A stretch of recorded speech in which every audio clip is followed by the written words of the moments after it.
Bienvenue sur la chaîne YouTube Les Voiles de Rémi, une chaîne dédiée à la voile. Si tu aimes mon travail, n'hésite surtout pas à t'abonner. Et si tu veux suivre mes autres travaux, n'hésite pas à t'abonner à mon compte Instagram. Le lien s'affiche en ce moment même où tu verras différentes photos.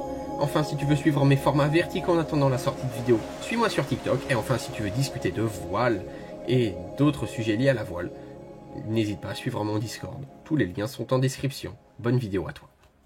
Et bonjour à toutes et à tous, j'espère que vous allez bien. On se retrouve aujourd'hui pour une nouvelle vidéo pour parler de la voile dans les Jeux Olympiques. Donc il faut savoir que la voile est une histoire riche et passionnante. Ça remonte aux Jeux Olympiques de Athènes en 1896 par exemple, en raison d'une condition défavorable. Les épreuves ont été annulées à cette époque-là. C'est donc lors des premiers Jeux en 1900 à Paris qu'ont vu la première épreuves olympiques. Depuis lors, la voile est devenue une discipline incontournable des Jeux Olympiques, offrant des moments de suspense et d'émotion inoubliables pour les spectateurs du monde entier. Au fur et à mesure des années, la formule de la compétition et les classes de bateaux ont beaucoup changé. Initialement, la compétition était ouverte à tous les bateaux, mais au fur et à mesure des années, la profession ou le milieu s'est plutôt amélioré. Aujourd'hui, on a des classes et de jauges identiques, c'est-à-dire que c'est des bateaux qui sont produits pareils et qui sont identiques. Le programme olympique de la voile donc a considérablement évolué. Aujourd'hui, c'est une discipline mixte. Il y a aussi des épreuves féminines et masculines, mais à la base, il n'y avait qu'une majorité d'épreuves masculines.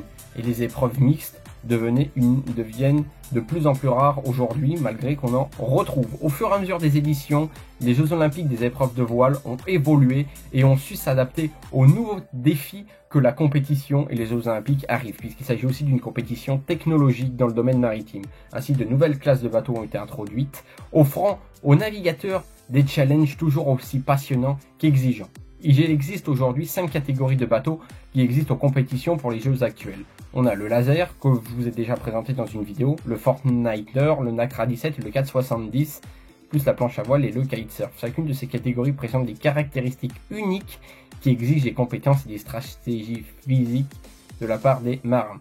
2 épreuves jusqu'ici n'ont jamais vu le jour et qui ont lieu cette année aux Jeux Olympiques de Paris. En 2024, c'est la planche à voile, l'AQ-Fall et le Formula Kite. En tout cas, voilà pour la partie des bateaux. Comme vous avez vu dans cette vidéo, je n'ai pas tout détaillé sur les bateaux. Il y a une partie qui arrivera tout simplement par la suite, où je vous détaillerai tout. Aujourd'hui, je vous détaillerai que le laser. Et par la suite, vu qu'aujourd'hui on parle d'une vidéo sur les Jeux Olympiques, je vous parlerai des règles et de tout ce qu'il faut savoir sur les règles des Jeux Olympiques. En tout cas, nous allons continuer notre aventure. Ces nouvelles épreuves, elles témoignent de l'évolution constante de la voile et de son adaptation technologique que l'on a actuellement. La voile est aussi un support qui exige beaucoup de technique et d'expérience. Les conditions toujours changeantes requièrent une maîtrise parfaite de la part des athlètes. Chaque course, chaque moment compte. C'est ici que les rêves deviennent réalité.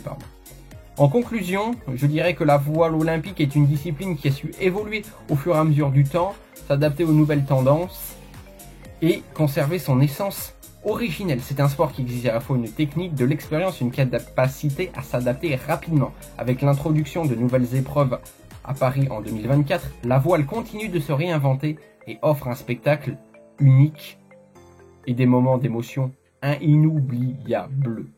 Alors je vais vous finir par parler tout simplement donc des derniers types de voiliers qu'on a aux Jeux Olympiques et puis après je vous ferai ma petite conclusion habituelle. Donc, le laser est un autre type de dériveur solitaire.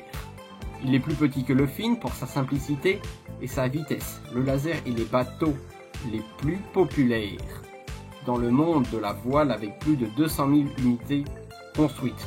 Pour ceux qui ne vous rappellent pas, j'ai fait une vidéo dessus, donc si vous voulez plus de détails, n'hésitez pas à aller la voir. On a ensuite le Fortniter qui est un dériveur solitaire à un dériveur à 2 personnes. Plutôt, c'est pas solitaire. Pour le coup, il est équipé d'un spinnaker et d'un trapèze, ce qui le rend excitant à naviguer et très dur par conditions de fort temps. Mais je vous laisserai des vidéos et je vous ferai une vidéo par la suite sur le sujet. On a ensuite le Nacra 17 qui est un catamaran à 2 personnes qui est équipé d'un spinnaker, d'un trapèze. Il est connu pour sa vitesse et sa capacité à voler au-dessus de l'eau grâce à ses foils.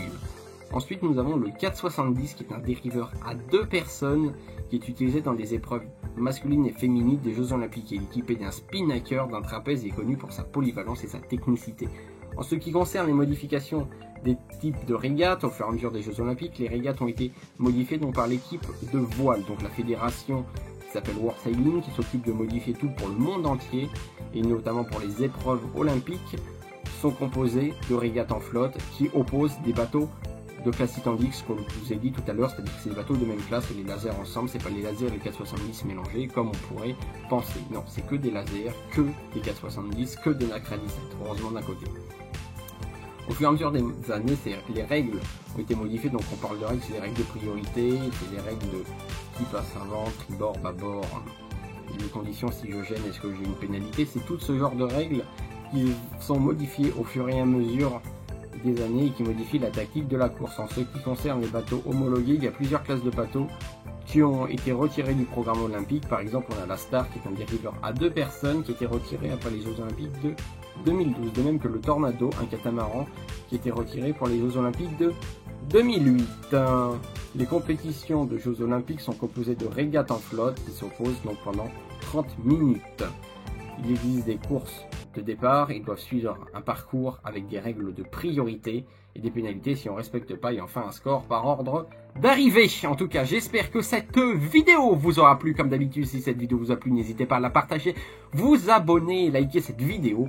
Moi, je vous dis de bonnes vacances à toutes et à tous, et nous on se retrouve dans quelques semaines pour de nouvelles aventures. Salut mes camarades, salut les navigateurs, ciao tout le monde.